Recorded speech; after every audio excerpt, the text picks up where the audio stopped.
नमस्कार मुई Suresh Kumar Das Bargarh physical academy रो प्रतिष्ठाता।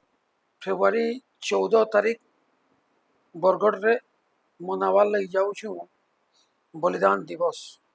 पुलवामा रे आमर जवान माने शहीद होते। आई दिवस के नहीं बरगढ़ रे संकल्प परिवार तार भी 6 बरस पूर्ति लगी रक्तदान शिविर संगे संगे प्रतिष्ठा दिवस मानिकी जवान मान को श्रद्धांजलि देवार गोटे निरा प्रयास जेन रखीजन तांको मोर तरफ बहुत साधुवाद। समस्त को यंग जेनेरेशन यंग मास समस्त को मुझे कहमी आमे अलगा रूट रे जाऊँ।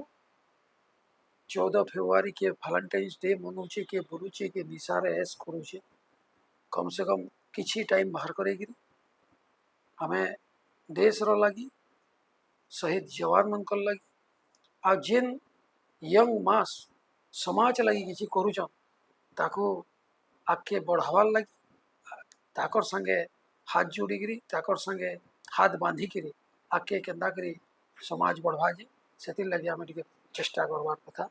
मोर तरफ मोर बरगढ़ फिजिकल एकेडमी तरफ सबू संकल्प परिवार रो समस्त समस्त मेंबर मान को शुभेच्छा साधुवाद धन्यवाद।